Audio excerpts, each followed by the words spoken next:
হায়াতকে দীর্ঘায়িত করে আজকের এই মুহূর্ত পর্যন্ত সুস্থ সবল রেখে দুনিয়ার শত সহস্র ঝামেলা থেকে মুক্ত করে দ্বীনের নিসবতে কোরআনে পাকের মুহাব্বতে জান্নাতি আয়োজনে উলামায়ে কেরামের মজলিসে আমাদেরকে উপস্থিতির সুযোগ দিয়েছেন। এজন্য সে মহান মহিয়ানের দরবারে আমরা প্রত্যেকেই শুকরগুজার হচ্ছি। জবান খুলে ভক্তি সহকারে মুহাব্বত নিয়ে দিল থেকে আবেগের সাথে উচ্চ কণ্ঠে সকলেই পড়ে নেই আলহামদুলিল্লাহ। বর্তমানে সবচাইতে ভয়ঙ্কর একটা জগতের নাম হলো ফেসবুক। ভয়ঙ্কর। মুহতারাম হাজিরিন, আমি স্বাভাবিকভাবে নাম ধরে ধরে কারো সমালোচনা করি না। আমার আলহামদুলিল্লাহ বয়ানের 26-27 বছর হয় বয়ানের ময়দানে। আল্লাহ আমাকে রেখেছেন তার দয়ার কারণে, আমার যোগ্যতার কারণে না। খুব কম 2-4টা বয়ানে হয়তোবা বিশেষ কোনো কারণে কারো নাম ধরে বলেছি। তাছাড়া আমার বয়ান আপনারা চেক করলে পাবেন না। একজন আর একজনের বিরুদ্ধে লাগা। মানুষ কথা বলতে গেলে তো ভুল হইতে পারেই। যে কাজ করে তার ভুল হয়, যে কাজ করে না তার কোনো ভুল হয় না। যে কাজই করে না তার ভুল হবে কি? আর সেই ভুলটাকে উনি হয়তো 1000 মানুষের সামনে একটা ভুল করেছেন, আমি সেটা ফেসবুকে দিয়ে তামাম দুনিয়াতে ছড়াইয়া দিলাম। তার ভুলটা যদি লাজিম হয় তাহলে মানুষের সামনে প্রকাশ করার পারমিশন শরীয়ত আপনাকে দেয় নাই। আর যদি মুতাআদ্দি হয় যে ওনার এটার কারণে আরো মানুষ বিভ্রান্ত হবে, গোমরাহ হবে, তাহলে অবশ্যই তার এই ভুলের উপরে আপনি কালাম করতে পারবেন। তবে বর্তমান সিচুয়েশনে ওপেন বরমালা মানুষের সামনে না বলে তাকে ডেকে তাকে শোধরায়া দিয়া তার মুখ থেকেই আর একটা মাহফিলে উনি যদি বলেন যে আমার ওই মাসআলাটা গলত ছিল, শুদ্ধ হলো এটা, তাহলে মানুষ বিভ্রান্তি থেকে বেঁচে যাবে, ফিতনা ছড়াবে না। এটা হলো নিরাপদ। কিন্তু এখন কি দেখি?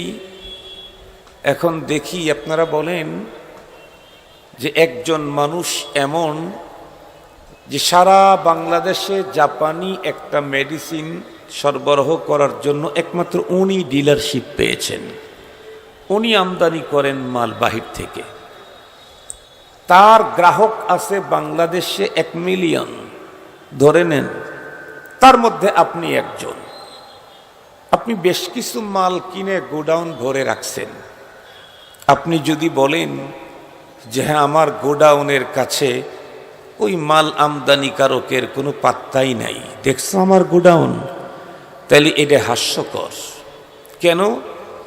আপনি ওনার কাছ থেকে মাল আনেন, আপনি 1 মিলিয়নের একজন। আপনার গোডাউন যত বড়ই হোক, এইরকম আরো আপনি বাদে আরো প্রায় 1 মিলিয়ন লোক তার কাছ থেকে মাল আনে। সুতরাং তার গোডাউন কত বড় এ ব্যাপারে আপনার ধারণাই নাই। ওই একজন কাস্টমার 1 মিলিয়ন যেই লোকের কাস্টমার আছে সেই মহাজনের বিরুদ্ধে কথা বলা যেমন আজকের ছোট ছোট আমাদের ভাইয়েরা বাংলাদেশের বড় বড়দের বিরুদ্ধে ফেসবুকে লেখাটা তার চাইতে আরো জঘন্যতম। আমি চেয়েছিলাম মূলত আজকের আলোচনায় রাসূল করিম সাল্লাল্লাহু আলাইহি ওয়াসাল্লামের কিছু চরিত্রের উপরে কথা বলতে। আম্মা জান আয়েশা সিদ্দিকা রাদিয়াল্লাহু তাআলা আনহাকে জিজ্ঞেস করা হয়েছিল নবী আলাইহিস সালামের চরিত্র কেমন ছিল। আম্মা জান তখন অনেক কথা বলেছিলেন। তার ভিতরে নবীজি বলেছিলেন, আম্মা জান বলেছিলেন, মা কানা নবী সাল্লাল্লাহু আলাইহি ওয়াসাল্লাম ফাহিশান ওয়ালা মুতাফাহিশা ওয়ালা সাখাবান ফিল আসওয়াক ওয়ালা ইয়াজজি সাইয়্যা বিসাইয়্যা ওয়ালাকিন ইয়াফু ওয়া ইয়াসফাহ। আমি চেয়েছিলাম এই কথাগুলি বলতে, কিন্তু মৌলানা রেজাউল করিম আব্বাস সাহেব তার শেষের যেই কথাগুলি চলতেছিল সেই কথাটার সূত্র ধরেই আমি ওনার আলোচনার সম্পূরক আলোচনা পেশ করলে আপনাদের জন্য আরও একটু ফায়দা হবে। এজন্য আমি ওনার আলোচনার পরবর্তী আলোচনাটা আপনাদের খেদমতে পেশ করতে চাই। মুহতারাম হাজিরিন, আমি কোরআনে হাকিম থেকে একখানা সূরা, এই সূরার বড় একটা আয়াত, এর শেষের দিক থেকে কিছু অংশ পড়েছি। তার মানে পুরা আয়াত তো পড়ি নাই, একদম শেষের থেকেও পড়ি নাই, শেষের একটু আগ থেকে অল্প কিছু অংশ পড়েছি। এই অংশটুকুন সামনে নিয়েই আমার আজকের আলোচনা। এই অংশটুকুনে আল্লাহ তাআলা কি বলেছেন আবারও তেলাওয়াত করে আপনাদেরকে শুনাই। আল্লাহ তাআলা বলেন, আল-ইয়াওমা আকমালতু লাকুম দীনাকুম ওয়া আতমামতু আলাইকুম নি'মাতি ওয়া রাদিতু লাকুমুল ইসলাম দীনা। আল্লাহ পাক বলেন আল-ইয়াওম, আজকের এই দিন। কোন দিন একটু পরে বলি।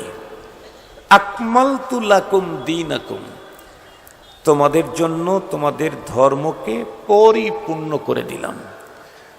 ওয়া আতমামতু আলাইকুম নি'মাতি, আর আমার নেয়ামতটাকেও তোমাদের জন্য পূর্ণ করলাম। ওয়া রাদিতু লাকুমুল ইসলাম দীনা, একমাত্র ইসলামকেই দিন হিসাবে তোমাদের জন্য মনোনীত করলাম। এ হলো একেবারে সরল সহজ তর্জমা। তো আমরা এতটুকুন জানলাম, রব্বুল আলামিন একটা দিনের কথা উল্লেখ করে বললেন আজকের এই দিনে। সেই দিন কোন দিন? এখানে আকসার উলামা এবং তলাবা আর সাধারণ মানুষও আছেন, আলহামদুলিল্লাহ। সেই দিন হলো আমাদের বিশ্বনবী মুহাম্মদুর রাসূলুল্লাহ, একটু সবাই জবান খুলে পড়েন, সাল্লাল্লাহু আলাইহি ওয়াসাল্লাম, তার বিদায়ী হজ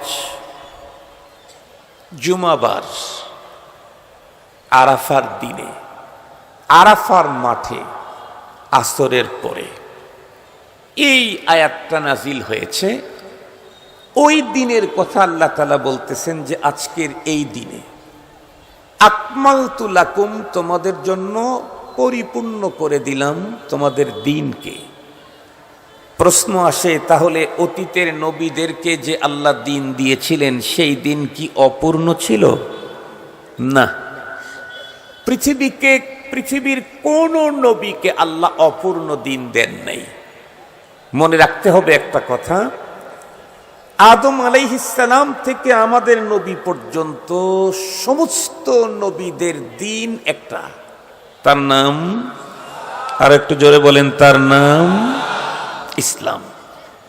কোরআনে হাকিমে আল্লাহ তাআলা স্পষ্ট বলে দিয়েছেন, ওয়ামান ইয়াবতাগি গায়রাল ইসলামি দীনা ফালাই ইউকবালা মিনহু, ইসলাম ছাড়া অন্য কোনো দিন যদি কেউ অন্বেষণ করে তাহলে সেটি কখনো গ্রান্টেড না, গ্রহণযোগ্য না। রব আরো বলেন, ইন্নাদ-দীনা ইনদাল্লাহিল ইসলাম,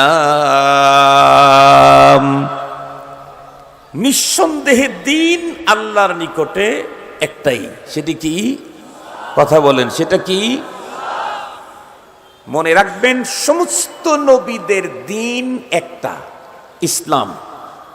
তবে ওই দিনের সংবিধান এক রকমের ছিল না।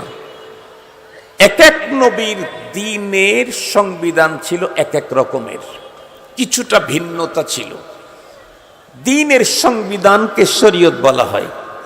দিনের ধর্মের সংবিধানকে কি বলে? শরীয়ত। সমস্ত নবীর দিন একটা, শরীয়ত কি একটা না ভিন্ন ভিন্ন? ভিন্ন ভিন্ন। আমরা প্রত্যেকেই জানি কোন নবীর শরীয়তের মধ্যে ইফরাত ছিল, কোন নবীর শরীয়ত ছিল তাফরিদ। আর আমাদেরকে যেটা দেওয়া হয়েছে সেটা হলো বাইনাল ইফরাত ওয়াত তাফরিত মুতাদিল, ইহদিনাস সিরাতাল মুস্তাকিম। মুতাদিল শরীয়ত আমাদেরকে দেওয়া হয়েছে, অতিরঞ্জিত নাই, বাড়াবাড়িও নাই, ছাড়াছাড়িও নাই। যেমন আপনারা সবাই জানেন, এক নবীর যুগের শরীয়ত ইসলামের যে আইন ছিল, সংবিধান, সেই সংবিধানে ছিল কারো কাপড়ে যদি কখনো ময়লা লেগেছে, মানে নাপাক লাগছে, তাহলে এটা কিয়ামত পর্যন্ত ধৌত করলে আর পাক হবে না। কি করতে হবে? যেই অংশটুকুন ময়লা নাপাক লেগেছে ওটা কেটে ফেলে দিতে হবে। এটা একটু কষ্টকর। আর এক নবীর শরীয়তে ছিল কি, কারো শরীরে যদি নাপাক লেগে থাকে তাহলে এটা ধুইতেই হবে না, এটা নিয়েই নামাজ কালাম চলবে। এটা বেশি শিথিল, ঠিক বললাম না? ঠিক বললাম। এখন একজনের ছোট বাচ্চার পায়খানা নিয়ে আসছে কাপড়ে, আর একজন মধ্যবয়সীর পায়খানা নিয়ে আসছে, আর একজন নিয়ে আসছে বড় বাচ্চার, একজন পেশাব, আর একজন গরুর পেশাব। এতগুলি লোক এক জায়গায় জামাতে সামিল হইলে তাহলে মজমুয়া গন্ধ হয়ে যাবে, ঠিক বললাম না? মজমুয়া আতর একটা আছে না, আপনারা কি কোনোদিন লাগাইছেন মজমুয়া আতর? আমার কাছে একটা ছিল, আমি একজনকে হাদিয়ে দিয়ে দিছি। এটা মজমুয়া গন্ধ হয়ে যাবে। আমি বলতে চাইতেছি যেটা, সেটা হলো নবীগণের দিন একটা ছিল, তবে দিনের সংবিধান ভিন্ন ভিন্ন ছিল। যেই সময়ের মানুষের জন্য যেই সংবিধান প্রযোজ্য, মানুষের জন্য আসান, মানুষের জন্য প্রয়োজন, রব্বুল আলামিন সেই সময়ের মানুষের জন্য সেই জাতীয় সংবিধান দিয়েছেন। কোন মানুষের জন্য ইফরাত দরকার ছিল, তাদেরকে ইফরাত দিয়েছেন। কোন মানুষের জন্য তাফরিদ প্রয়োজন ছিল, তাদেরকে তাফরিদ দিয়েছেন। আমাদেরকে যেটা দিয়েছেন সেটা বাইনাল ইফরাতি ওয়াত তাফরিদ মুতাদিল। তবে রব্বে কারীম আমাদেরকে এই সংবিধান দিয়ে এ কথা স্পষ্ট বলে দিয়েছেন, ইন্নামা ইউরিদুকুমুল্লাহু বিকুমুল ইউসর ওয়ালা ইউরিদু বিকুমুল উসর। আমি যে সংবিধান তোমাদেরকে দিলাম, অতীতে যা দেওয়া হয়েছে সেগুলিও বান্দাদের দিকে লক্ষ্য করেই, লা ইউকাল্লিফুল্লাহু নাফসান ইল্লা বুসআহা লাহা মা কাসাবাত ওয়া আলাইহা মাকতাসাবাত। বান্দাদের উদ্দিকে লক্ষ্য করেই রব্বে কারীম আমাদেরকে সংবিধান দিয়েছেন, আদম আলাইহিস সালাম থেকে শুরু করে আজ পর্যন্ত। আমার মূল কথা ছিল, সমস্ত নবীগণের দিন একটা, তবে সমস্ত নবীগণের দিন অপূর্ণ ছিল না, সমস্ত নবীগণের দিন শরীয়ত পূর্ণ ছিল। আর আমাদেরকে যে দিন আর শরীয়ত দেওয়া হয়েছে এটা পূর্ণ না, এটা হলো পরিপূর্ণ। কথা বলেন, আমাদের দিন কি পূর্ণ না পরিপূর্ণ? পরিপূর্ণ। পূর্ণতার পরেও পূর্ণতার একটা অপশন থাকে, সেটা হলো পরিপূর্ণ। পরিপূর্ণতার পরে আর কোনো অপশন থাকে না। সঙ্গত কারণেই রব যখন বিদায়ী হজের ওই টাইমে এই আয়াত নাজিল করে পৃথিবীর মানুষকে জানায়া দিলেন, সিলগালা করে দিলেন যে এই আজ পর্যন্ত দিন পরিপূর্ণ করে দিলাম। সঙ্গত কারণেই এর ভিতরে নতুন কোনো কিতাব আর ঢোকার সুযোগ নাই, এরপরে নতুন কোনো শরীয়ত আসার সুযোগ নাই, এরপরে নতুন কোনো নবী আগমনের সুযোগ নাই, এরপরে নতুন আর রাসূল আগমনের সুযোগ নাই। কেন? আল ইয়াউমা আকমালতু লাকুম, আজকের দিনে আমি পরিপূর্ণ করে দিলাম। পরিপূর্ণতার পরে যেটা আসবে ওটা এক্সেস, ওটা ওএসডি, ওটা কখনো ভিতরে ঢোকার কোনো সুযোগ নাই। সঙ্গত কারণেই আমার বিশ্বনবীজির পরে নতুন আর কোন শরীয়ত আসবে না। পয়গম্বর একটা আসবেন, পুরাতন পয়গম্বর, উনি নতুন শরীয়ত আনতে পারবেন না। কেন? আকমালতু লাকুম দীনাকুম, পরিপূর্ণ করে দেওয়া হয়েছে। এরপরে আর কারোটা দরকার নাই, প্রয়োজন নাই, পারমিশনও নাই। পুরাতন নবী যদি আসতে হয়, পুরাতন নবীও যদি এখন আসতে হয়, এই শরীয়তের অধীনে নতুন কোন শরীয়ত নিয়ে মুসাইলামাতুল কাদ্দাব, আসওয়াদে আনাসি আর গোলাম আহমদ কাদিয়ানির ঢোকার জায়গাই নাই। এরা ডুববে কোথায়? জায়গা থাকলেই তো ডুববে, জায়গা আছে নাকি? জায়গা নাই। এই জন্য তাম দুনিয়ার উলামায়ে কেরামের স্লোগান কাফের কাফের কাদিয়ানি কাফের। কথা বলেন কাফের কাফের, আবার বলেন কাফের কাফের কাদিয়ানি কাফের। মুহতারাম হাজিরিন, আমরা বললেও কাফের, না বললেও কাফের, তবে যারা কাদিয়ানীদেরকে কাফের বলবে না তারাও কাফের। মুহতারাম হাজিরিন, কথা একটু ভালো করে বুঝবেন। সমস্ত নবীদের দিন পূর্ণ ছিল, আমাদের দিন, আর একটু জোরে বলেন, আমাদের দিন পরিপূর্ণ। এ কারণে পৃথিবীর কোন পণ্ডিত, আসমান থেকেও যদি নতুন কোন পণ্ডিত ইনটেক প্যাকেট থেকে দুনিয়াতে নাজিল হয়, তার জন্য ইসলামের ভিতরে নতুন কোন সিস্টেম আমদানি করার সুযোগ, আর একটু জোরে বলেন। এ কারণেই তো বাংলাদেশের সরকার, গভর্নমেন্ট বিশ্বনবীজির জন্ম উপলক্ষে ঈদ পালনের জন্য ছুটি ঘোষণা করলেও ওলামায়ে হক্কানি সেই ছুটি গ্রহণ করে কিন্তু ঈদ পালন করতে পারে না। নবীজির জন্ম উপলক্ষে কোন দেশের গভর্নমেন্ট যদি 1 মাসের ছুটি দেয়, অসুবিধা নেই তো, 1 সপ্তাহের ছুটি ঘোষণা করে, সমস্যা নেই। কিন্তু নবীজির জন্ম উপলক্ষে ধর্মের ভিতরে নতুন নামের কোনো ঈদ আমদানি করার সুযোগ নাই। কেন? তুমি যেই ঈদ আমদানি করেছো, এই ঈদ আমদানি হয়েছে আল ইয়াউমা আকমালতু লাকুম দীনাকুম, এই আয়াত নাজিল হওয়ার পরে।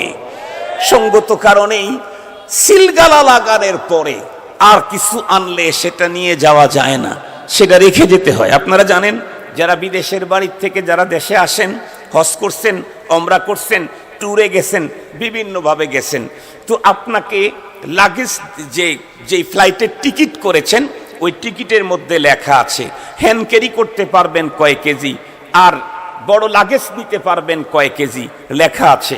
আমি কাতার থেকে যখন আসতেছি অন্য কিছুই নিয়ে আসি নাই, শুধু কিতাব নিয়ে আসছি। কাতারের ধর্ম মন্ত্রণালয়ে আবেদন করলে লক্ষ লক্ষ টাকার কিতাব ফ্রি দেয়। তো আমি কিতাব নিয়ে আসতেছি, 2টা মাত্র তফসিরের কিতাব আনতেছি। কিন্তু যখন ওজনে গেলাম, ওই দেশের একজন সেনাবাহিনীর অফিসারকে সাথে করে নিয়ে গেছি। এরপরেও কাতার এয়ারওয়েজের আইন বড় কড়াকড়ি, সেটা হলো যতটুকুন পারমিশন আছে এর চাইতে 1 কেজি আমাকে বেশি দেয় নাই। শেষ পর্যন্ত ওখানে রেখে আসতে হয়েছে। দুনিয়ার এয়ারওয়েজের কোম্পানি তো রেখে আসা যায়, আর একজনকে নিয়ে পরবর্তীতে পাঠানো যায়, এই জাতীয় কোনো সম্ভাবনা আছে। তারপরেও যে রুলস আছে, সেই রুলসের বাইরে গেলে বিড়ম্বনা শিকার হতে হয়, এক্সেস টাকা দিতে হয়। রব্বে কারীম যে রুলস দিয়েছেন, আল ইয়াউমা আকমালতু লাকুম দীনাকুম, আজকের দিনে তোমাদের দিনকে পরিপূর্ণ করে দিলাম। এরপরে যদি তুমি উন্নত মানের সাইয়্যিদুল আয়াদও তুমি আমদানি করো, ধর্মের ভিতরে ঢুকাবার জায়গা নাই, ওটা ওএসডি করে রেখে দিতে হবে। ওটা ওএসডি, এটা নিয়ে আসার কোনো সুযোগ নেই। মুহতারাম হাজিরিন, যেই কথাটা হযরত মাওলানা রেজাউল করিম আবরার সাহেব বলতেছিলেন, সেই কথার দিকে আমি এখন যাচ্ছি। উনি কি বললেন?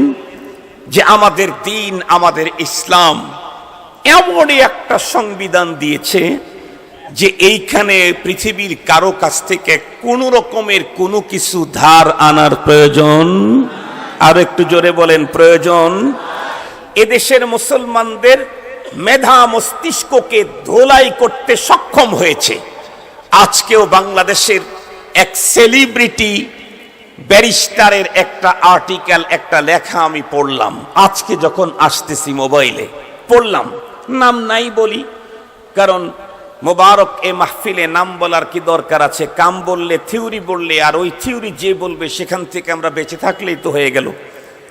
উনি বলতেছেন যে ওনার বাবা একটা অনেক বড় ধার্মিক মানুষ ছিলেন, এবং উনি লিখতেছেন, ওখানে লেখা আছে যে ওনার ফ্যামিলিতে প্রতিদিন 6 ওয়াক্ত নামাজ কন্টিনিউ করা হতো। 6 ওয়াক্ত মানে 5 ওয়াক্ত ফরজ নামাজ এবং তাহাজ্জুদকেও নিয়মিত ওনারা পড়তেন।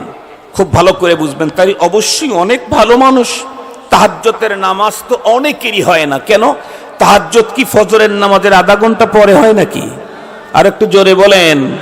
ফজরের আগে হয় না পরে হয়? আগে হয়।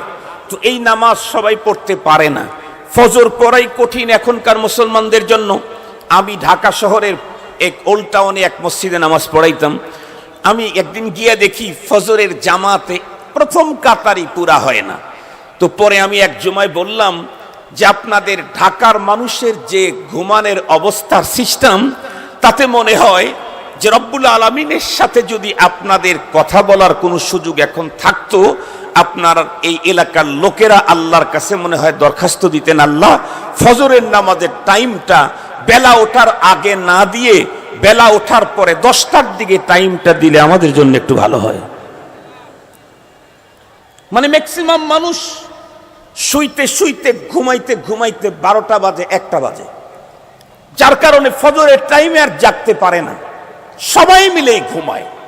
ফজরের সালাত যারা আদায় করে অনেক আছে যারা ফজরের নামাজ পড়ে, আমাকেও আবার সেই ফতুয়া বলে। কি বলে তা জানেন? ওই যে এক হাদিসে নবীজি বলেন যে কেউ কোনো ব্যক্তি যদি নামাজের বিষয়টা ভুলে যায় অথবা ঘুমের ভিতরে নামাজের ওয়াক্তটা চলে যায়, তাহলে ফালইউসাল্লি ইদাস্তাইকাযা, তাহলে সে যখন জাগ্রত হয় সে যেন নামাজটা পড়ে নেয়। ও মনে করছে যে এটা কন্টিনিউ সিস্টেম, ও মনে করছে যে এটা কন্টিনিউ সিস্টেম, এটা যে বিশেষ অবস্থার জন্য।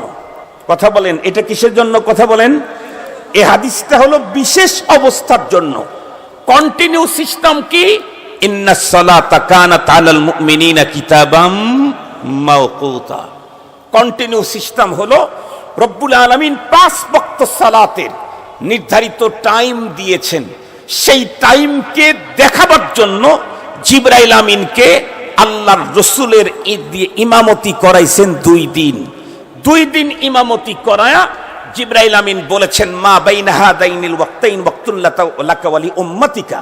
এই যে 2 দিন ফজরের নামাজ পড়াইলাম, এই একদিন এই টাইমে আর একদিন এই টাইম, এই দুইটার মাঝখানে টোটাল টাইম আপনার উম্মত আর আপনার নামাজের টাইম। জোহরের 2 টাইম, এই দুইটার মাঝখানে টোটাল যে কোনো এক টাইমেই হবে। আসরের 2 টাইম, এই টোটাল টাইমের মধ্যে পড়লেই হবে। মাগরিবের এতটুকুন এই পুরাটার ভিতরে পড়লেই হবে। ফজরের এতটুকুনের মধ্যে পড়লেই হবে। মুহতারাম হাজিরিন, তাহলে ওই হাদিসটা হলো বিশেষ অবস্থাতে কেউ যদি পড়ে যায় তাহলে সে কি করবে, এটা নবী আলাইহিস সালাম বলছেন। এক লোক আমাকে বলতেছে, সমস্যা নাই হুজুর, আমি ঘুম থেকে উঠে সাথে সাথে আগে নামাজটা পড়ে নেই ওয়াক্ত মোতাবেক। কথা বুঝছেন কি? উনি ওয়াক্ত মোতাবেক পড়ছেন। ওস্তাদ ছাড়া পড়লে যা হয় আর কি, ওস্তাদ ছাড়া শিখলে যা হয়। মুহতারাম হাজিরিন, ওই ভদ্র ব্যারিস্টার বলতেছে ওনার বাবা নাকি বলতেন যে রাষ্ট্রের সাথে ইসলাম লাগানো যাবে না, রাষ্ট্র আলাদা জিনিস, ইসলাম আলাদা জিনিস। আপনারা কি আউযুবিল্লাহ বলবেন না, নাউযুবিল্লাহ বলবেন না, আলহামদুলিল্লাহ বলবেন, নাকি নীরবতা পালন করবেন? একটা কিছু বলবেন তো, কি বলবেন? তার মানে আপনারা এই থিওরিকে সাপোর্ট করেন না।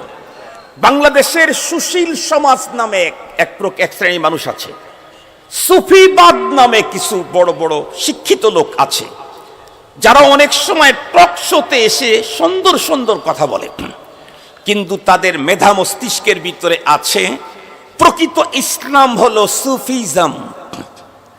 প্রকৃত ইসলাম সুফিজম, সুফিজমটাই প্রকৃত ইসলাম। আপনারা এই ব্যাপারে আলহামদুলিল্লাহ বলবেন না নাউজুবিল্লাহ বলবেন? আর একটু জোরে বলেন। মানে আপনারা আসলে আউযুবিল্লাহ বলবেন না, নাউজুবিল্লাহ বলবেন না, আলহামদুলিল্লাহ আপনারা আসলে বুঝতে পারতেছেন না, এই জন্য চিন্তা করতেছেন কোনটা বললে বা ভুল হয়, কোনটা বললে বা রাইট হয়। নাউজুবিল্লাহ বলেন। প্রকৃত ইসলাম কি শুধু সুফিজম? সুফিজমই শুধু ইসলাম? তাহলে কিছুক্ষণ আগে মাওলানা রেজাউল করিম আবরার সাহেব বলে গেলেন ইসলামের ভিতরে দণ্ডবিধি কয় প্রকার? কথা বলেন না কেন? এটি কি কোরআনের মধ্যে আছে না বাইরে কোথাও? আর একটু জোরে বলেন। ইসলামের ভিতরে অর্থনীতি আছে না নাই? এটি কি কোরআনে আছে না বাইরের ব্যাপার? রাষ্ট্র পরিচালনার বিষয় আছে না নাই? এটা কি কোরআনে না বাইরে? এটা কি আল্লাহর কথা না মোল্লাতন্ত্র? কথা বলেন না কেন? আল্লাহর কথা না মোল্লার কথা? আল্লাহর কথা। বরং আমি আপনাদেরকে সহজে বুঝবার জন্য বলতে চাই, ইসলাম কমপ্লিট কোড অফ লাইফ। একজন মানুষের জন্মের আগ থেকে মৃত্যুর পর পর্যন্ত এমন কোনো অপশন নাই, এমন কোনো ফাংশন নাই, এমন কোনো সাইড নাই, এমন কোনো দিক নাই, এমন কোনো বিভাগ নাই, এমন কোনো স্তর নাই, এমন কোনো এরিয়া নাই যেখানে ইসলাম মুসলিমকে স্পষ্ট নীতিমালা দিতে ব্যর্থ হয়েছে। নেই। কোথায় যাবেন? কোথায় যাবেন? একেবারে নিম্নমানের কয়েকটা কথা বলি। আল্লাহ পাকের রসুল এই জাতীয় ওয়াজ করেছেন, আমি ওই জাতীয় ওয়াজ আপনাদের খেদমতে করি। আল্লাহ পাকের রসুল বলেছেন ঈমানের 70-এর উপরে শাখা আছে। এ কথা বলে বললেন আলাহা লা ইলাহা ইল্লাল্লাহ। এরপরে বললেন আদনাহা ইমাতাতুল আযা আনিত তারিক। সবচেয়ে উপরেরটা বললেন, সবচেয়ে নিচেরটা বললেন। তাহলে সবচেয়ে উপরের আর সবচেয়ে নিচেরটা বলার সিস্টেম বিশ্বনবীর থেকে আছে। তো আমি আজকে সবচেয়ে নিচেরটাই বলা শুরু করি। ইসলাম যে কমপ্লিট, কোন সভ্যতা আনার আমদানি করার প্রয়োজনও নাই, পারমিশনও নাই। প্রয়োজনও নাই, কথা বলেন, প্রয়োজনও নাই, পারমিশনও নাই। একেবারে সহজ কথা বলি, পৃথিবীর এমন কোনো মানুষ আপনি পাবেন না যেই মানুষটা পৃথিবীতে এসেছে, লম্বা টাইম বেঁচে ছিল, কিন্তু তার কোনোদিন দুঃখ হয় নাই। পাবেন কি এরকম মানুষ? না। পৃথিবীর এমন কোনো মানুষ পাবেন না যে পৃথিবীতে এসেছিল, সে কোনোদিন শান্তি, সুখ, শান্তি, আনন্দ পায় নাই। পাবেন কি? আরে অত দূরে যাওয়া লাগবে কে? এই তো ৩৬শে জুলাইয়ের আগের দিন আর পরের দিন হিসাব করলেই তো বোঝা যায়। এই বছরের জুলাই মাস গেছে কয় তারিখের জানি? আর একটু জোরে বলেন কয় তারিখের? আর একটু জোরে বলেন কয় তারিখের? ৩৬শে জুলাইয়ের আগের দিন আর পরের দিনের হিসাবটাই বলেন। ৩৬শে জুলাইয়ের আগের দিন পর্যন্ত এই দেশে যাদের চতুর্দিক থেকে হাই সিকিউরিটি ছিল, যাদেরকে পাহারা দিয়ে রাখত, যাদের বাড়ির সামনে সরকারের জনগণের টাকায় প্রশাসন বেতন হয়, সেই বেতনভুক্ত প্রশাসন যাদের বাড়ির চতুর্দিকে পাহারা দিত, মাত্র একটা দিনের ব্যবধানে আমরা কি দেখলাম? কেউ উড়াল দিয়ে গেল, কেউ আবার পালাইতে পালাইতে রাত্রি হওয়ার কারণে কোনো বেডশিট না পেয়ে কলা পাতা বিছায়া শুয়ে পড়লো। পরবর্তীতে খোদার মাইরে আক্রান্ত হয়ে নিচের পকেট হারায় ফেলল। এই ঘটনা কি ঘটছে? আর একটু জোরে বলেন। ৩৬শে জুলাইয়ের আগের আর পরের ঘটনাটা আপনাদের খেদমতে বলতেছি। এগুলি মোল্লারা ঘটায় নাই। কথা বলেন না কেন? কারো পকেট চুরি করে না, নিচেরটাও না উপরেরটাও না। মোল্লারা এগুলা করে না। এগুলি হলো খোদার মাইরে ধরা পড়ছে। মাত্র কয়েকদিন আগেই তাদের ছিল হাই সিকিউরিটি। একদিন আগেই তাদের আস্ফালন ছিল আসমান ছোঁয়া। তারা তাদের বক্তব্যে যেন বুঝাইতে চাইতো যে রবও আমাদের সাথে মশওয়ারা করে কাজ করা লাগে। ভাবটা এরকম। এর চাইতে আর কঠিন শব্দ আমি ব্যবহার করতে পারবো না, তাই বললাম না, এতটুকুনি বললাম। মুহতারাম হাজিরিন, মাত্র কয়েক ঘন্টার ব্যবধানে সুখ না দুঃখ? হেসে হেসে গেলেন না কেঁদে কেঁদে গেলেন? আর একটু জোরে বলেন। হেসে হেসে যান নাই, কেঁদে কেঁদে গেছেন। মুহতারাম হাজিরিন, কেউ কাঁদার কারণে আমার আনন্দ আসে না, বরং কেউ যদি কাঁদে তাহলে আমি সেখান থেকে একটা সবক নিতে চাই। উনি কাঁদলেন কেন? আমি শুধু ওনার হাসিতে কান্নাতে আমি হাসবো না, এটা কোনো জ্ঞানী ব্যক্তির কাজ না। জ্ঞানী ব্যক্তির কাজ হলো ওনার কান্নাটা কেন, আমি যদি ওই কাজ করি ওই জাতীয় কান্না আমাকেও কাঁদতে হবে। লা তাবদীল লি খালকিল্লাহ। সুন্নাতুল্লাহর কোনো পরিবর্তন নাই। এজন্য স্পষ্ট ভাষায় বলি, কয়েকদিন আগেও আপনাদের কুড়িগ্রামে এসে বলেছিলাম, এই পৃথিবীতে কেউ দম্ভ দেখাইতে নাই। রব বলেছেন আল কিবরিয়া রিদাই, অহংকার আমার চাদর, এটা স্পেশাল আমার অহংকার, স্পেশাল আমার চাদর। এই চাদর নিয়ে যদি কেউ টানাটানি করে, তাহলে রব তাদেরকে আশ্রায়া আশ্রায়া টানাটানি করার মজা দেখায়া দেয়। যে যত বড় দম্ভ দেখায়, রব তাকে তত ছোট জিনিস দিয়া লাথি মেরে সরায়। ফেরাউনের কথা বলেছিলাম, ফেরাউন সবচেয়ে বড় দম্ভ দেখিয়েছিল। সে বলল আনা রব্বুকুমুল আলা। এই পৃথিবীতে কত মানুষই তো খোদার দাবি করলো, এদের ভিতরে আমি হলাম সবচেয়ে বড়। রব্বুল আলামিন তাকে শেষ করার জন্য কি ব্যবহার করছেন? লোহা, অ্যাটম বোম, পারমাণবিক অস্ত্র। কি ব্যবহার করছেন? পানি। পানি বলেন কি ব্যবহার করছেন? পানির আর এক নাম জানি কি? আবার বলেন, পানির অপর নাম জানি কি? যেই পানির অপর নাম জীবন, সেই পানি ফেরাউনের জন্য জীবন না মরণ? মরণ তো মরণ, মইরা আবার চিতায় রইছে।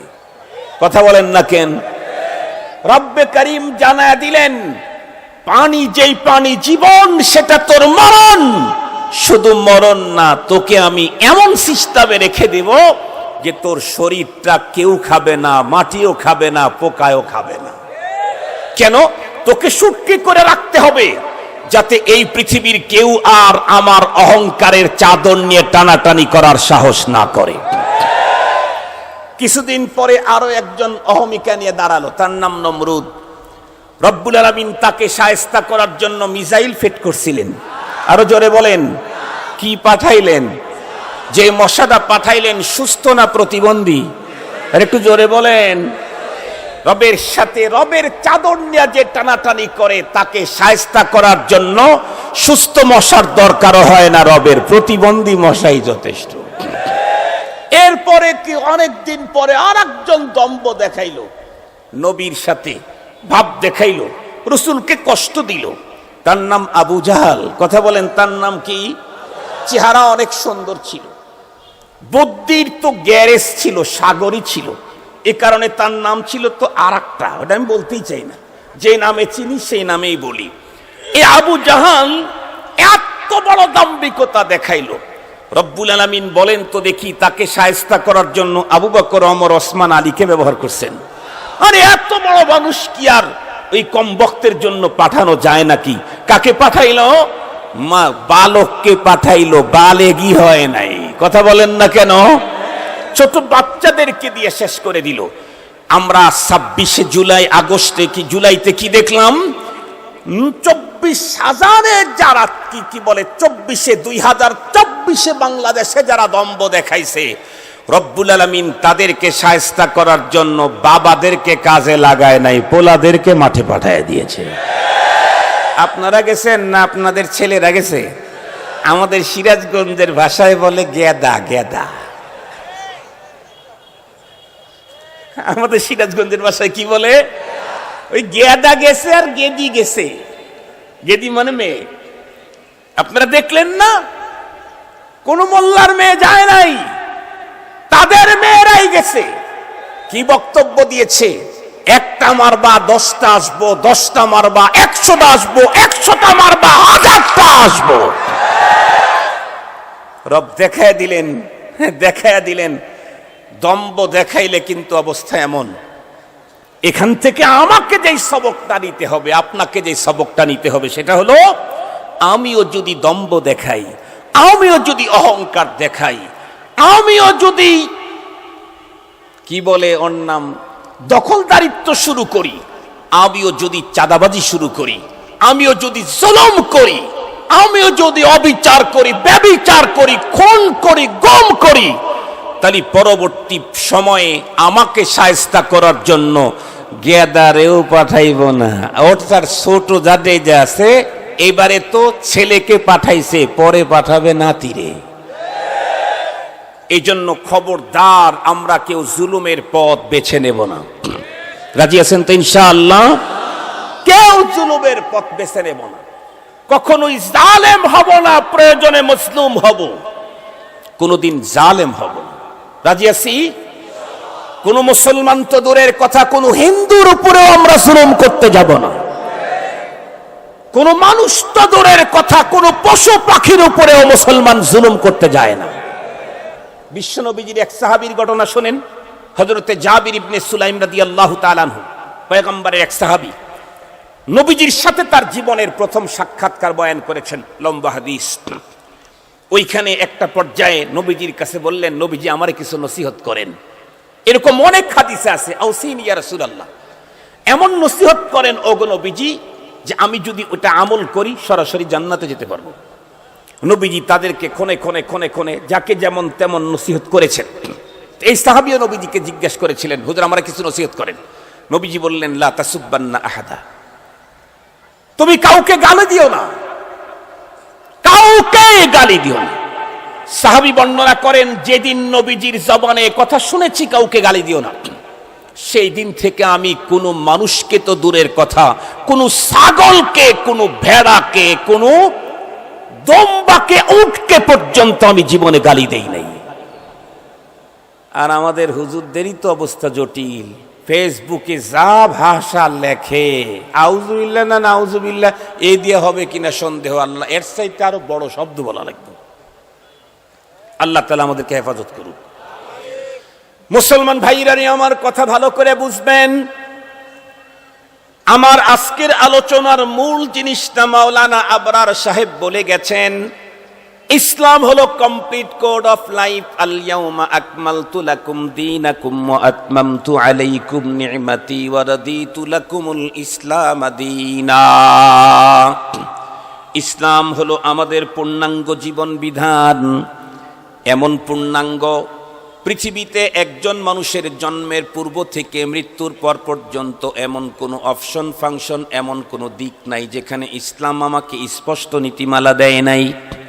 যেমনটি বলতেছিলাম, পৃথিবীর যত মানুষ পৃথিবীতে এসে কিছুদিন বন্ধুরা আমার দুনিয়াতে বসবাস করার সুযোগ পেয়েছে, এই রকমের প্রতিটি মানুষের জীবনে দুঃখ আছে, আনন্দ আছে, কষ্ট আছে, আরামও আছে। বন্ধুরা আমার, কোনো মানুষ দুঃখ পেলে, কষ্ট পেলে চোখ থেকে পানি আসে, কান্না এসে যায়। কোনো মানুষ সুখ পেলে, আনন্দ পেলে তখন বন্ধুরা আমার অজান্তেই হাসি চলে আসে। এই যে দুঃখ বেদনা পেলে কোনো মানুষ কান্না করবে, কান্না করতে গেলেও ইসলাম মুসলিমকে অপশন দিয়েছে। মুসলিম, তুমি যেহেতু মুসলিম, সঙ্গত কারণেই তুমি যেমন তেমন কান্না করতে পারো না। তোমার কান্নার উপরেও ইসলাম নীতিমালা দিয়েছে। অধিক আনন্দের কারণে তুমি আত্মহারা হয়ে যে আনন্দ করবে, হাসবে, হাসতেও তোমাকে ইসলাম নীতিমালা দিয়েছে। যেমন তেমন হাসি তুমি মুসলমানের দ্বারাই সম্ভব না।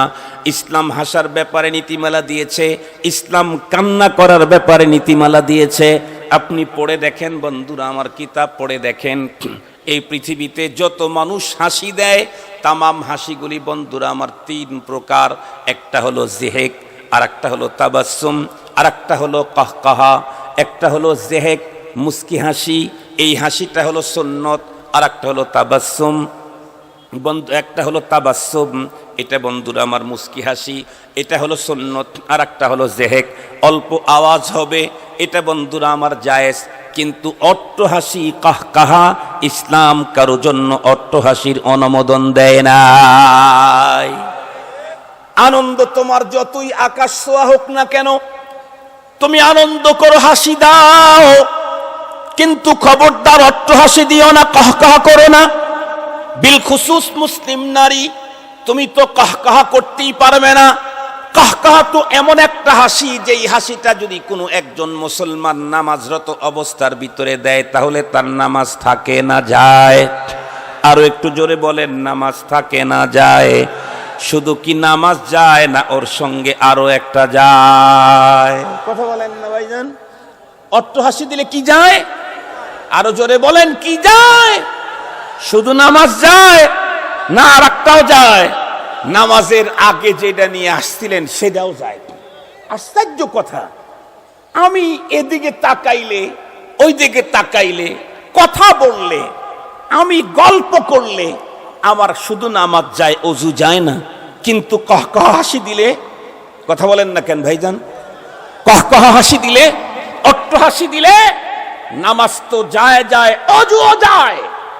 কহকহ হাসি এমনই এক বস্তু, মুহতারাম হাজিরিন, মুসলিম পুরুষের জন্যই অনুমতি নাই, সেখানে মুসলিম নারী, কথা বলেন, কিন্তু বর্তমানে বাংলাদেশের মুসলিম নারীর শতকরা 90 না 95 উপরে মুসলিম নারীরা তাবাসসুম আর জেহেক হাসি দিতেই পারে না, স্টার্টিংই কহকহা দিয়ে শুরু করে।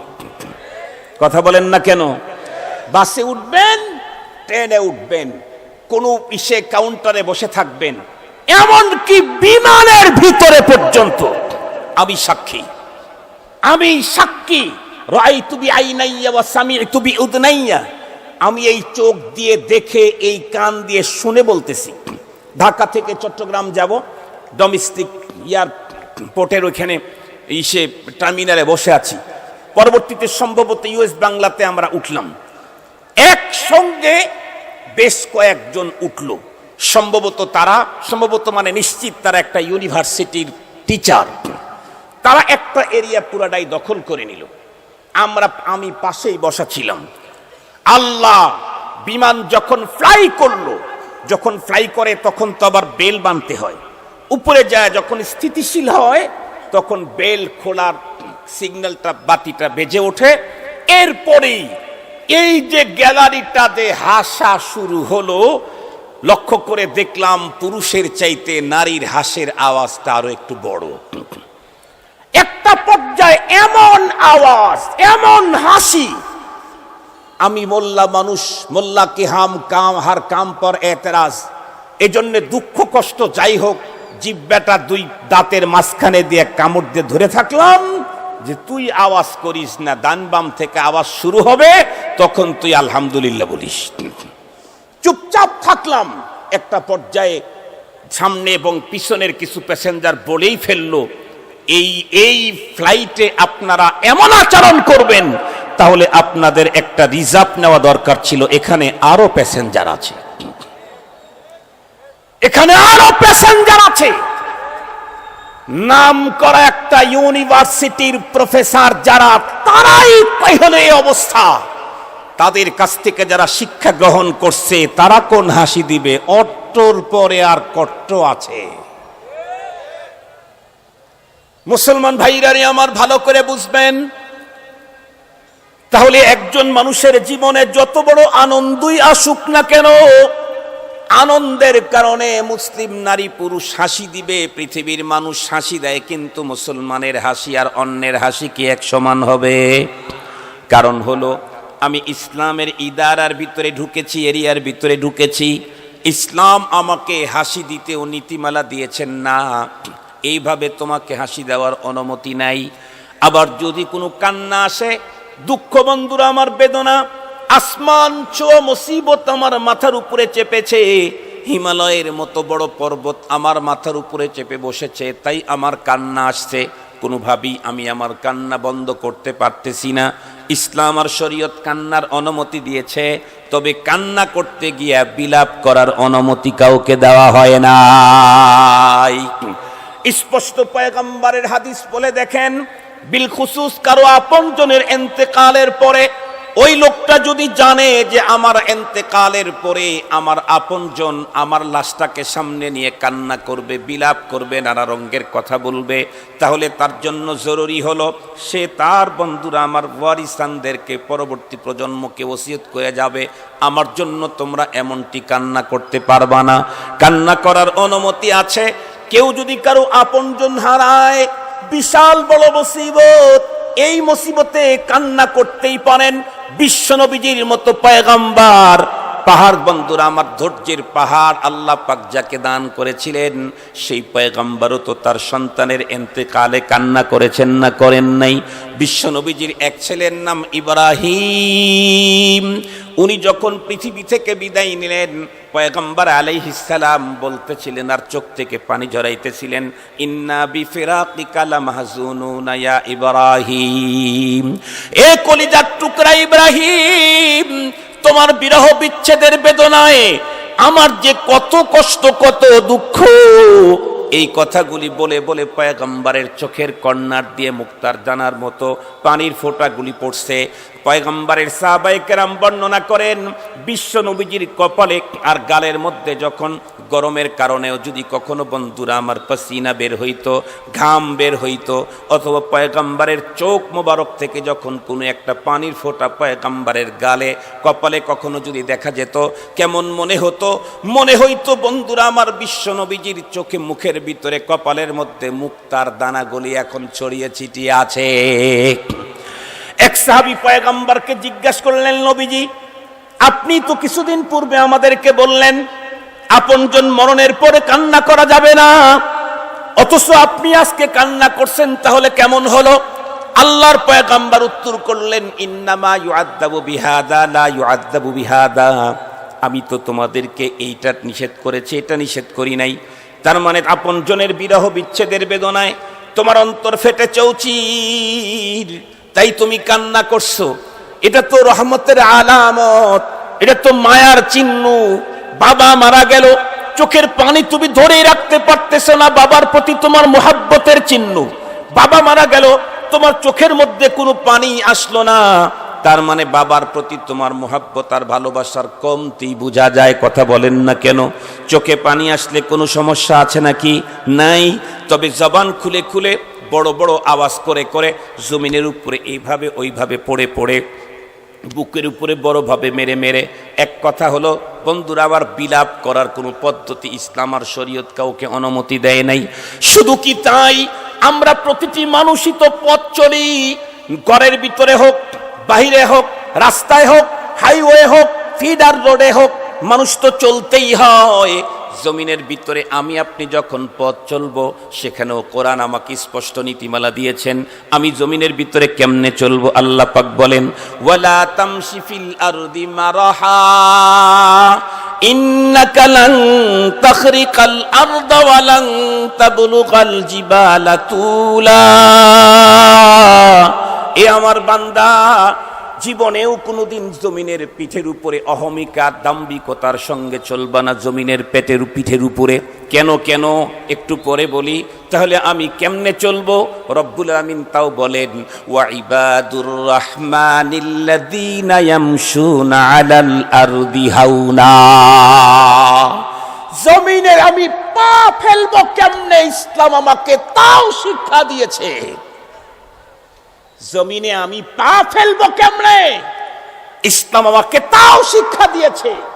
শুধু কি তাই, বিশ্ব নবীজির যুগের অমুসলিমেরা পয়গম্বরকে বিস্ময়ের সাথে জিজ্ঞাসা করত, সাহাবীদেরকেই বলতো, আরে তোমাদের কেমন রসুল পেশাব করার পায়খানা করা শিক্ষা দেয়? সুবহানাল্লাহ বলবেন কি একটু? আল্লাহু আকবার বলবেন কি একটু? আর একটু জোরে বলবেন কি আল্লাহু আকবার? আমরা নিজেরাই তো দেখেছি, এই দেশের যেই সমস্ত সরকারি কর্মকর্তা কর্মচারী সরকারের ইশারা অনুযায়ী চলেছে, অপ্রত্যাশিত প্রমোশন তাদের হয়েছে। শুধু নিজেদেরই আরাম, নিজেদেরই আনন্দ, নিজেদেরই বিদেশ যাওয়া নয়, উইথ ফ্যামিলি বছরে 3 বারের কাছে 10 বার যে দেশে মনে চায় সে দেশে সরকারি খরচে যাওয়ার সুযোগ পেয়েছে।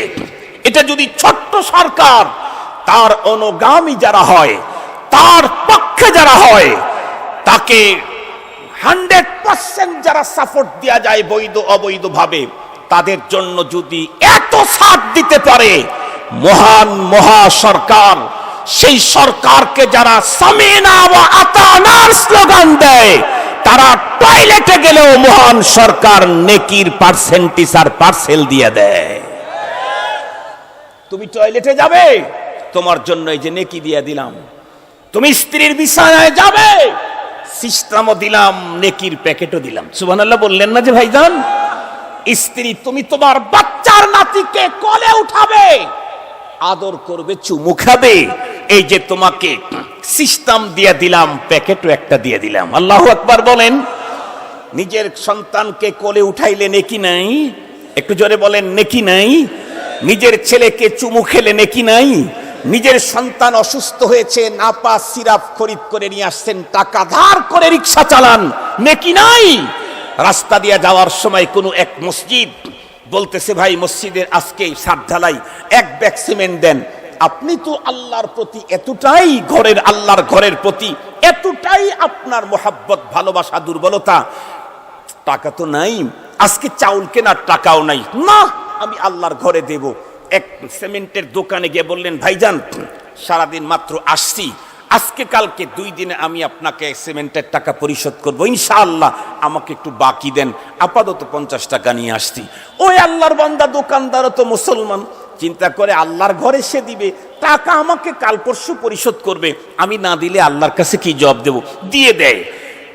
আর মুহাব্বতের সাথে আল্লাহর ঘরে দেই কেন? অনেক অনেক অনেক নেকি। ও মুসলিম, আল্লাহর ঘরে সিমেন্ট দিলাম, রড দিলাম, যেমন নেকি, প্রয়োজনের ক্ষেত্রে নিজের নাবালেগ শিশুর পিছনে অর্থ ব্যয় করা তার চাইতে কম নেকি নয়। ঋণ করে নাপা খরিদ করে নিয়ে আসতেন, বাচ্চা অসুস্থ, সেম নেকি। ঋণ করে বাচ্চার খাবার কিনে নিয়ে আসছেন, টাকা নাই, সেম নেকি। কথা হলো একটাই মুসলমান। তাহলে ইসলাম এমনই একটা ধর্ম, যেই ধর্মের ভিতরে বাহির থেকে কোনো কিছু আমদানি করার প্রয়োজন, কথা বলেন প্রয়োজন, এত আস্তে আওয়াজে হবে না, জোরে বলেন প্রয়োজন, আরো জোরে বলেন প্রয়োজন। যেমন প্রয়োজন নাই তেমন পারমিশনও নাই। আল্লাহ পাকের পয়গম্বর স্পষ্ট বলে দিয়েছেন কুল্লু মুহদাসাতিন বিদআ, ইসলামের ভিতরে যে কোনো আমদানি এটা হলো বিদআ, ওয়া কুল্লু বিদআতিন দালালা ওয়া কুল্লু দালালাতিন ফিন্নার। মুসলমান ভাইরা রে আমার, বলতেছিলাম জমিনের উপরে কেমনে চলবো। রব্বুল আলামিন বলেন ওয়া ইবাদুর রহমানিল্লাযীনা ইয়ামশুনা আলাল আরদি হাওনা ওয়া ইযা খাতাবাহুমুল জাহিলুনা ক্বালু সালামা। মুমিন যারা হয় জমিনের উপরে মুআদ্দাবানা, বিনয়ের সাথে চলে। আপনারা শুনলে বড় বন্ধুরা আমার অবাক হবেন, আমাদের বুজুর্গদের ভিতরে বাংলাদেশেই এমনও বুজুর্গ আছে যে আল্লাহর বান্দা জমিনের ভিতরে চলতে গিয়ে ইসলামের দেওয়া পথ পদ্ধতির উপরে বন্ধুরা আমার মিয়া মিয়া আমল করতে গিয়ে যখন চলেন তখন মস্তকটাকে নিচের দিকে দিয়ে চলেন। কোরআন শরীফের ভিতরে আল্লাহ বলছেন কুল্লিল মুমিনিনা ইয়াগুদ্দু মিন আবসারিহিম ওয়া ইয়াহফাযু ফুরুজাহুম ওয়া কুল্লিল মুমিনাতি ইয়াগযুযনা মিন আবসারিহিন্না ওয়া ইয়াহফাযনা ফুরুজাহুম। অনেক বুজুর্গদেরকে আমি নিজের চোখে দেখেছি, সব সময় মাথা একটু বন্ধুরা আমার ঘাটটা নিচের দিকে দিয়ে চক্ষু নিম্নগামী করে পথগুলি চলতেন।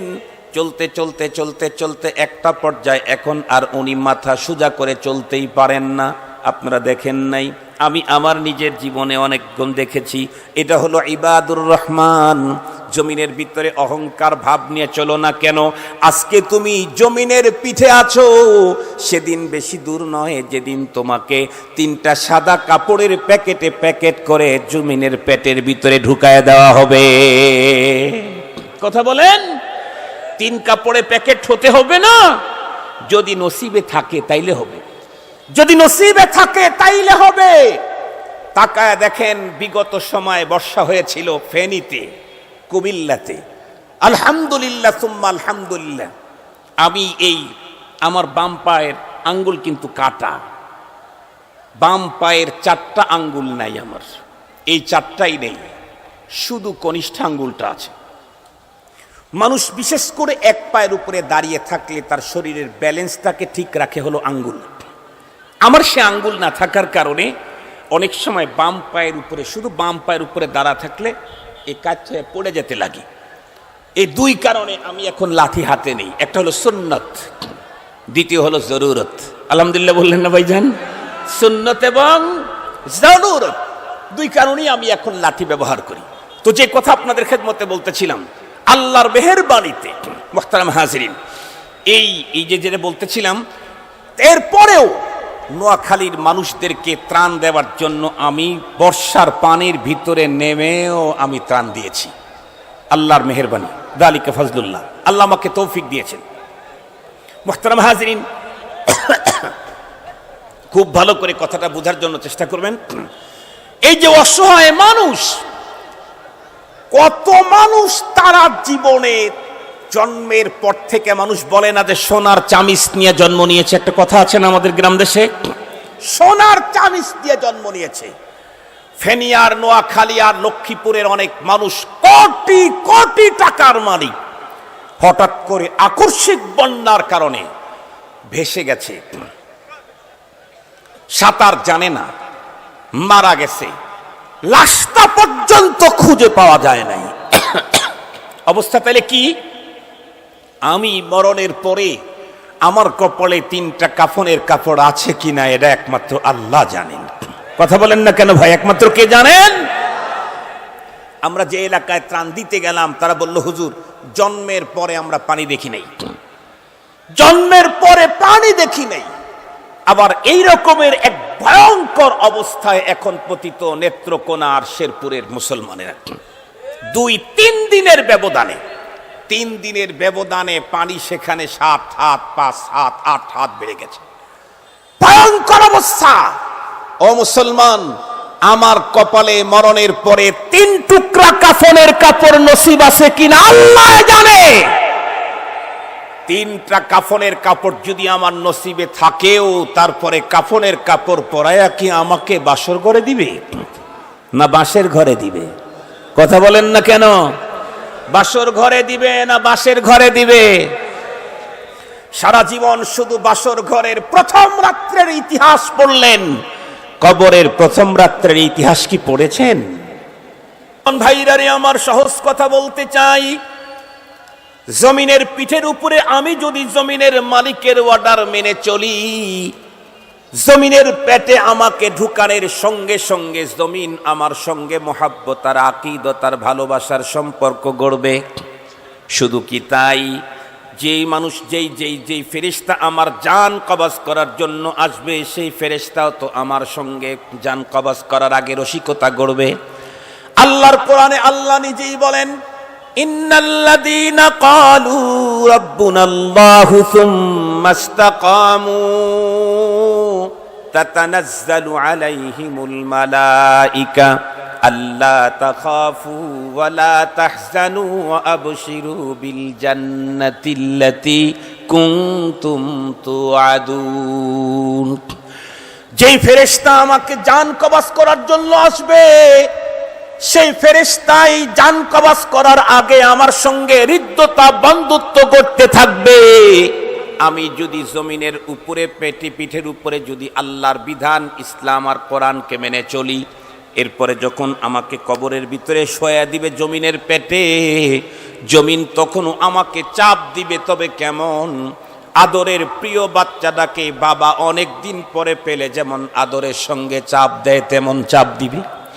আজ যদি আমি জমিনের পেটের উপরে চলা অবস্থাতে কোরআন মানি নাই, আমার থিওরি যদি এইটা হয়, ইসলাম হলো মাদ্রাসায়, ইসলাম হলো মসজিদে, ইসলাম হলো খানকায়, ইসলাম হলো ঈদগাহ মাঠে, ইসলাম হলো পাঞ্জাবিতে, ইসলাম হলো কোরআন তেলাওয়াতে, ইসলাম হলো তাসবিহ তাহলিলে, এটা যদি আমি বলি, সব জায়গায় ইসলাম চলতে পারে না, রাষ্ট্রে ইসলাম চলতে পারে না, অর্থনীতিতে ইসলাম চলতে পারে না, সমাজ ব্যবস্থা ইসলামে চলতে পারে না, এই যদি হয় আমার আকীদা, তাহলে আমি মুসলিম কিনা আমার চাইতে ভালো বলতে পারবে একজন মুফতি সাহেব। আমার আকীদা যদি এই থাকে রাষ্ট্রে ইসলাম চলতে পারে না, তাহলে আমি লক্ষ কালিমার জিকির করলেও মুমিন থাকার সম্ভাবনা নাই। রব্বুল আলামিন বলে দিলেন, আল ইয়াউমা আকমালতু লাকুম দীনাকুম ওয়া আতমামতু আলাইকুম নি'মাতি ওয়া রাদিতু লাকুমুল ইসলাম দীনা। আজকের এই দিনে আমি দিনটাকে পরিপূর্ণ করে দিলাম। এমন কোন অপশন ফাংশন নাই যেখানে আমার দিন, আমার কোরআন, আমার ইসলাম তোমাকে স্পষ্ট নীতিমালা দেয় নাই। সঙ্গত কারণে রাষ্ট্র চালাইতে হলে আমার কোরআন, আমার দিন দিয়েই চালাইতে হবে। আলহামদুলিল্লাহ বলেন। ব্যবসা চালাইতে হলে তিজারত দিন ভি দুনিয়া ভি, তিজারত দিন ভি দুনিয়া ভি। আত-তুজ্জার ইউহশারু ইয়াউমাল কিয়ামাতে ফুজ্জার। আর এক জায়গায় আছে বন্ধুরা আমার, আত-তাজিরুস সাদুকুল আমিন। 2 রকমের হাদিসই আছে। ব্যবসায়ী এক রকমের এমন যারা ব্যবসাতে ইসলাম লাগায় নাই, তাদের হাসর হবে এক শ্রেণীর লোকের সাথে, আর যারা ব্যবসার ভিতরে ইসলাম মেনেই ব্যবসা করেছে তাদের হাসর হবে পরপারে আল্লাহ পাকের বিশেষ বান্দাদের সাথে। কি বোঝা গেল? ব্যবসাতে ইসলাম আছে না নাই? ঐচ্ছিক না অবশ্য পালনীয়? কথা বলেন, ঐচ্ছিক না অবশ্য পালনীয়? অবশ্য পালনীয়। তা যদি না হয়, ব্যবসায় যদি ইসলাম বাদ দেই তাহলে মাল ফুজ্জার। আর যে ব্যবসার ভিতরে ইসলাম থাকে, আত্তাজিরুস সাদুকুল আমিন, তাহলে সে তো সত্যবাদী আমানতদার ইসলাম ব্যবসায়ী। তার হাসর হবে নেককারদের সাথে, আল্লাহওয়ালাদের সাথে, বিশেষ শ্রেণীর মানুষের সাথে। বন্ধুরা আমার, রাজনীতিতে রাষ্ট্র পরিচালনাতে আমি রাষ্ট্রপ্রধান, আর যদি রাষ্ট্র পরিচালনা হয় ইসলামের নীতিতে তাহলে কি হবে? পরপরে বন্ধুরা আমার, হাসরের মাঠে যখন সূর্য একদম মানুষের মাথার কাছাকাছি চলে আসবে, সেই দিন শুধু একটা ছায়া ছাড়া আর কোনো ছায়াই পাওয়া যাবে না। সে ছায়া হলো আল্লাহ পাকের আরশের ছায়া। আল্লাহু আকবার বলেন, আল্লাহু আকবার। সেই দিন বন্ধুরা আমার, পানির একটা হাউস পাওয়া যাবে, আর কোনো হাউস পাওয়া যাবে না। সেই হাউসটা হলো হাউজে কাউসার, যেই কাউসারের নিয়ন্ত্রণ আমার পয়গম্বরের হাতে। ইন্না আতাইনাকাল কাউসার। ও বন্ধুরা আমার, সেই দিন আল্লাহ পাকের আরশের ছায়া ছাড়া কোনো ছায়া নাই। অথচ ওই দিন রব্বুল আলামিন যাদেরকে আপন ভেবে ডেকে তার আরশের ছায়া তলে জায়গা করে দিবেন, তার ভিতরে হলো ওই বন্ধুরা আমার শাসক, যে রাষ্ট্রীয় ক্ষমতায় বসে ইসলামের আইন দিয়ে রাষ্ট্র চালাইল। আল্লাহু আকবার বলেন। ইসলাম কি রাষ্ট্রীয় পর্যায়ে চলে না? ইসলাম শুধু খানকায়, ইসলাম শুধু মাদ্রাসা আর মসজিদে। ইসলাম আমি যেখানে ইসলাম, আমি অষ্টমে যাব, ইসলাম আমাকে নীতিমালা দিয়েছে। আমি পানি পান করতে যাব, ইসলাম আমাকে নীতিমালা দিয়েছে। আমি জোরে হাসি দেব, ইসলাম আমাকে নীতিমালা দিয়েছে। কথা বলেন, হাসি দেওয়ার নীতিমালা ইসলামে নাই? হাসি দেব, ইসলাম আমাকে নীতিমালা দিয়েছে। আমি কাশি দেব, ইসলাম আমাকে নীতিমালা দিয়েছে। আমি হাসবো, ইসলাম আমাকে নীতিমালা দিয়েছে। আমি কান্না করব, ইসলাম আমাকে নীতিমালা দিয়েছে। আলহামদুলিল্লাহ, আমরাই তো ওই দিন পেয়েছি যেই দিনটা হলো পরিপূর্ণ, বাইরের কোনো কিছু আনার প্রয়োজনও নাই, পারমিশনও। আর একটু জোরে বলেন, প্রয়োজনও নাই, পারমিশনও।